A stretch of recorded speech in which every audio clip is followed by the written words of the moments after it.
ये आवाज कहाँ से है? इस कमरे में कौन है? अंदर जाऊं कि नहीं? सत्तू इसके साथ इतना शांत कैसे है?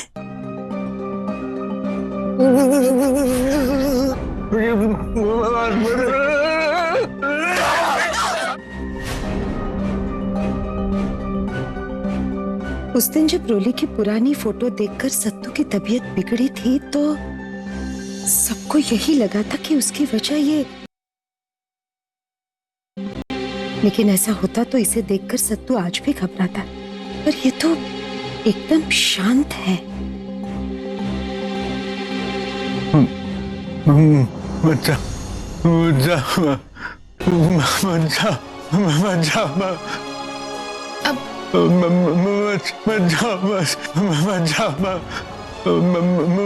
सत्तू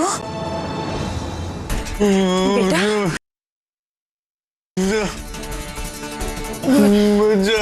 वो व्हीलचेयर से गिर गए थे तो इसलिए मैंने देखा।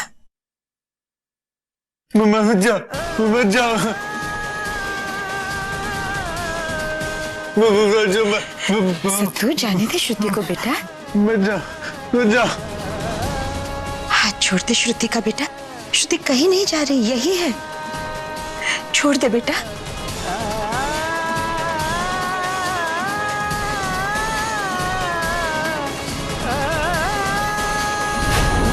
शाबाश, शांत हो जाओ बेटा।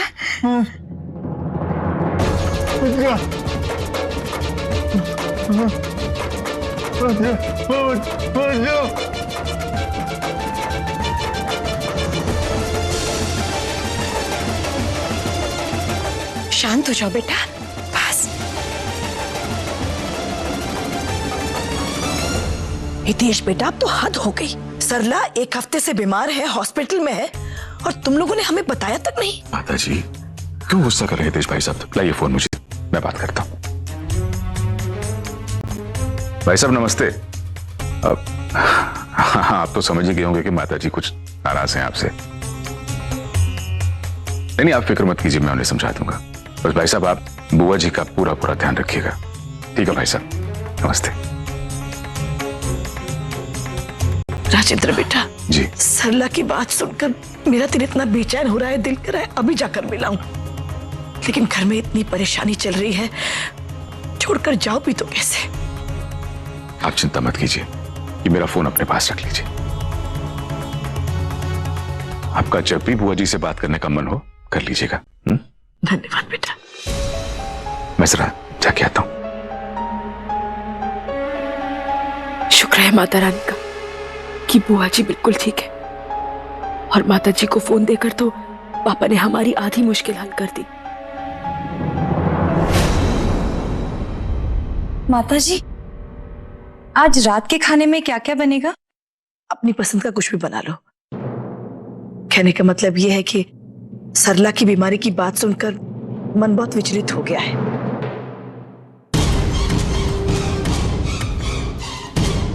मैं थोड़ी देर के लिए अपने कमरे में आराम करना चाहती हूँ, मुझे कोई परेशान ना करे। जी समझ गई।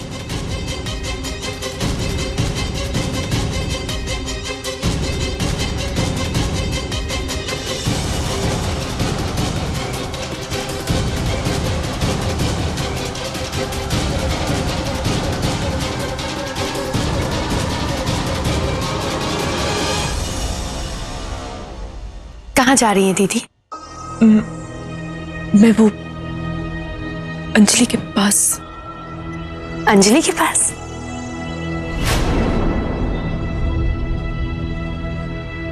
अच्छी बात है। जब माँ को अपने बच्चों को मारने का अधिकार होता है तो प्यार करने का भी तो हक होता है ना। वैसे माता जी कहाँ हैं? कहीं इसने मुझे माता जी को फोन का इशारा करते हुए देख तो नहीं लिया? माता जी अपने कमरे में आराम कर रही हैं, उनका मन नहीं लग रहा। अच्छा कोई बात नहीं, अब मैं जरा आती हूँ।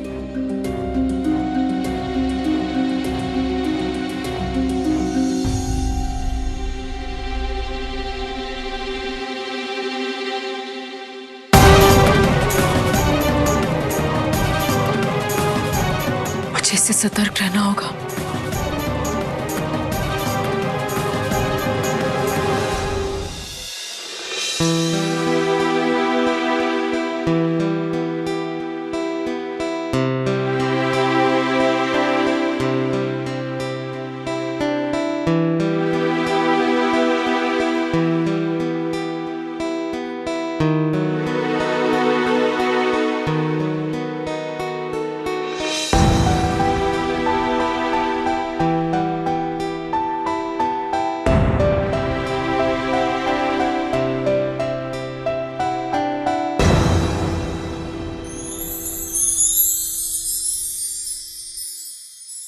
मम्मा मत रो, आप क्यों रो रही हैं?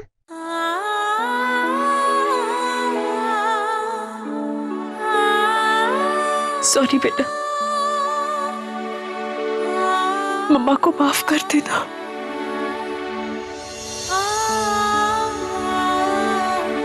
टीचर आंटी कहती है कि मम्मा बच्चों को प्यार करती है, सॉरी नहीं कहती। आपकी कोई गलती नहीं थी बेटा, मैं ही मजबूर थी।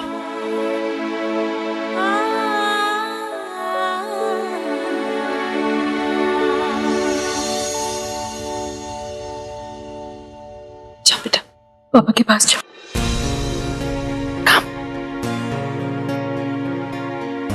अंजलि, पापा ने आपको प्रॉमिस किया था ना कि आपकी आंखों में कभी आंसू नहीं आएंगे। सॉरी, पापा अपना प्रॉमिस पूरा नहीं कर पाए। पापा को क्या पता था कि आपको हर्ट करने वाली आपकी मम्मा ही है।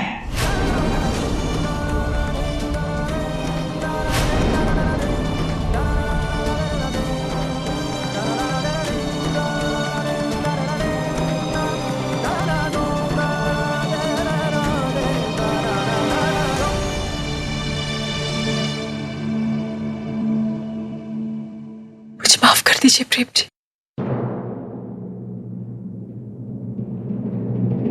अंजलि, आपके लिए दूध। प्रेम जी, बेटी एक माँ का स्वरूप होती है, उसकी छवि होती है। इस बात से जितनी तकलीफ आपको पहुंची है ना, उससे कहीं ज्यादा मुझे पहुंची है। प्लीज मुझे माफ कर दीजिए ना। मैं वादा करती हूँ आपसे, दोबारा ऐसा कभी कुछ नहीं होगा। मैं कभी हमारी अंजलि की आंखों में आंसू नहीं आने दूंगी, वादा करती हूँ।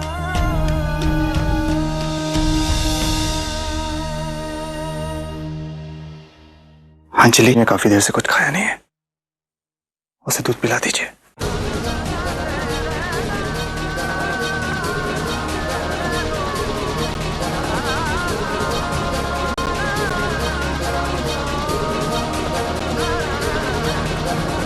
पापा,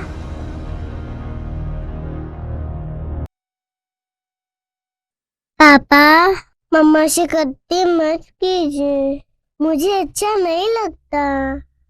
आप दोनों फिर से फ्रेंड बन जाइए और हाथ मिलाइए।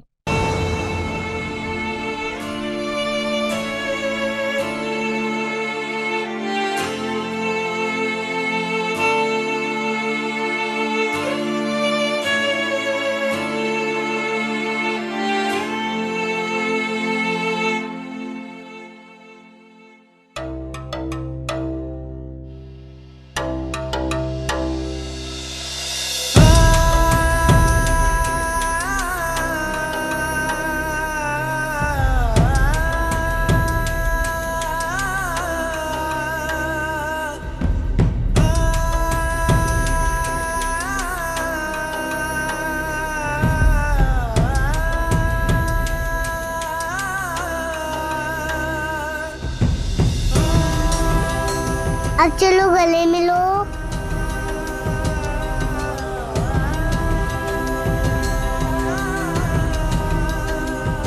मम्मा, पापा, गले मिलिए ना हमेशा की तरह।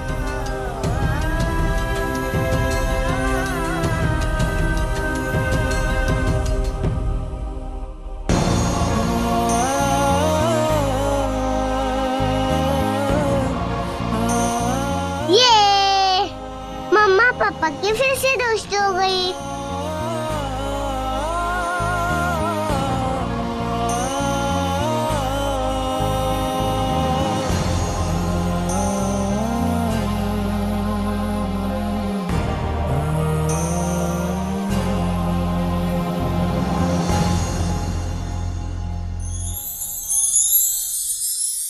सिमा, अंजलि मेरी जिंदगी है। मैं उसकी आंखों में कभी आंसू नहीं देख सकता, इसलिए ख्याल रहे कि आगे से उसे कभी कोई तकलीफ ना हो।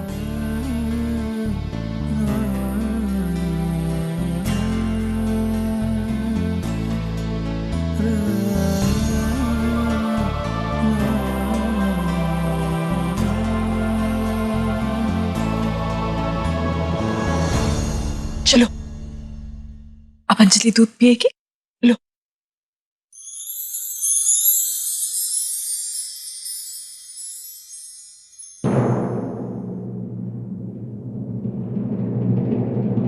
मैंने वो प्रेम को कमरे से बाहर जाते हुए देखा, इसीलिए आई थी। कहीं अंजलि अकेली ना हो। लेकिन अब मुझे कोई चिंता नहीं, क्योंकि अंजलि की माँ उसके साथ है। चलती है। माँ, क्या हुआ? आप कुछ परेशान सी क्यों लग रही हैं? सिमर, वो क्या बात है माँ? दोनों बातें एक साथ तो नहीं हो सकती ना। रोली की तस्वीर देखकर सत्तू कितना एक्साइट हो गया था, तो फिर श्रुति की शक्ल देखकर भी उसे उसी तरह रिएक्ट करना चाहिए था। बड़ी अजीब बात है, आज जब मैंने उन दोनों को साथ देखा ना बेटा, सत्तू बिल्कुल शांत था। कहीं तो कुछ गड़बड़ है, मतलब चीजें कुछ और है और हम कुछ अलग समझ रहे हैं। बेटा, मुझे लगता है ये बात मुझे माताजी को बता देनी चाहिए। हे माता रानी, लगता है माँ को इस बात का आभास हो गया है कि घर में कुछ गड़बड़ है। मुझे इन्हें यहीं रोकना होगा, वरना ये भी इस चक्रव्यूह का हिस्सा बन जाएंगी। नहीं माँ, रुकिए। क्या हुआ बेटा? मैं सोच रही थी कि हो सकता है हम सब लोग कुछ गलत अंदाजा लगा रहे हो। मेरा मतलब है, देखिए ना, हो सकता है उस दिन जब सत्तू भैया घबरा गए तो वो कुछ और देखकर या कुछ और सोचकर घबराए हों और इत्तेफाक से सामने रोली की तस्वीर आ गई। बल्कि माँ, ये तो अच्छी बात है कि इस तरह सत्तू भैया का घबराना कम हो रहा है। ये इसी बात का संकेत है ना कि उनकी हालत में सुधार है, वो ठीक हो रहे हैं। माँ, प्लीज इतना परेशान मत होइए, माता रानी पर भरोसा रखिए, जल्दी सब कुछ ठीक हो जाएगा। ऐसा ही हो बेटा।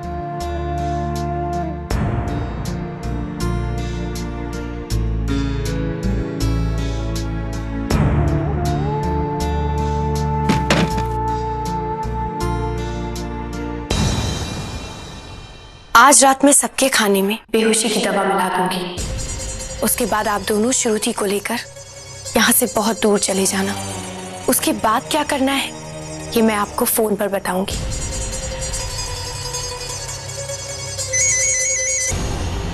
इस वक्त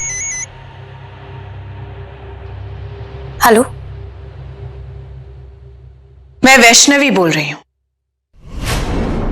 आज सुबह भारद्वाज हाउस में तुमसे मुलाकात हुई थी मेरी। बोलिए वैष्णवी जी, कैसे फोन किया? तुम्हारे दिमाग की दाद देनी पड़ेगी।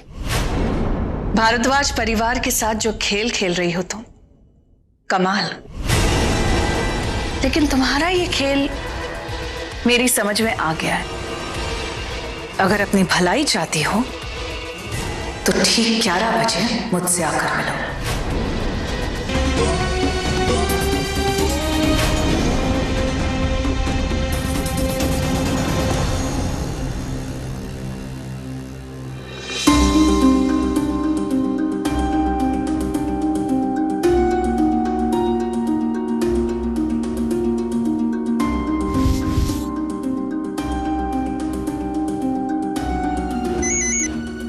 हेलो, सिमर बेटा देखो, मैंने तुम्हें और रोली को, तुम दोनों बहनों को एक छत के नीचे लाकर अपना वचन पूरा किया। अब तुम्हें रोली से मिलकर उसे उसकी सच्चाई का एहसास दिलाना होगा, यकीन दिलाना होगा, समझाना होगा कि वो श्रुति वर्मा नहीं, हमारी रोली है। माता जी ये सब तो ठीक है, लेकिन जब तक ये बहरूपिया औरत इस घर में है तब तक मैं श्रुति से कोई बात नहीं कर सकती। हमें किसी भी तरह से इसे घर के बाहर भेजना ही होगा। हाँ, एक मिनट बेटा। सिमर बेटा, दूसरे कॉल पर अमर का फोन आ रहा है, एक मिनट। हाँ, अमर का फोन? हेलो अमर बेटा, मैं सिमर से ही बात कर रही थी। माता जी, अगर सिमर भी लाइन पे आ जाए तो अच्छा रहेगा। एक बार सब लोग आपस में बात कर लें तो सबको क्लियर हो जाएगा कि हमारा प्लान क्या है। अच्छा ठीक है, मैं सिमर को भी जोड़ने की कोशिश करती हूँ। हेलो सिमर बेटा। माता जी। हाँ अमर, सुनाई दे रहा है? जी हाँ। माता जी लेकिन अमर को मैंने ही जेल से छुड़वाया है। अब हम सब मिलकर उस खतरनाक औरत की सच्चाई सबके सामने लेकर आएंगे। अमर प्लीज आप मुझे माफ कर दीजिएगा। मैं नहीं सिमर, आपको माफी मांगने की जरूरत नहीं है। मैं जानता हूं आपने जो भी किया आपकी मजबूरी थी। वैसे हमारे पास इन सब बातों का वक्त नहीं है। मैं वैष्णवी जी को कॉल पे लेता हूं। आप 1 मिनट होल्ड कीजिए प्लीज।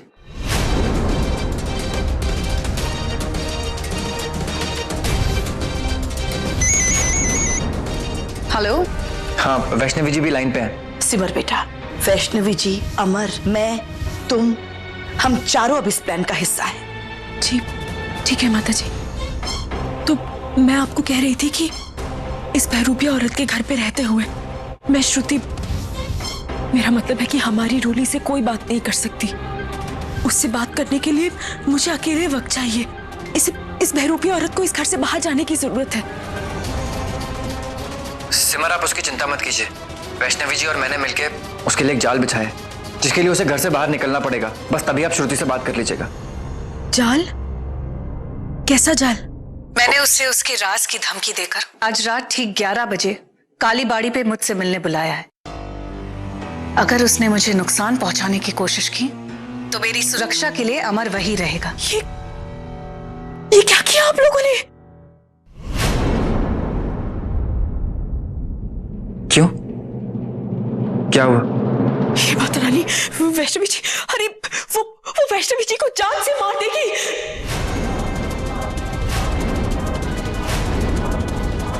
अरे आप लोग, वैष्णवी जी मुझे बताइए, कहीं आपने उसको अपनी खुद की असली पहचान तो नहीं बताई ना? हाँ, मैंने उससे बता दिया है।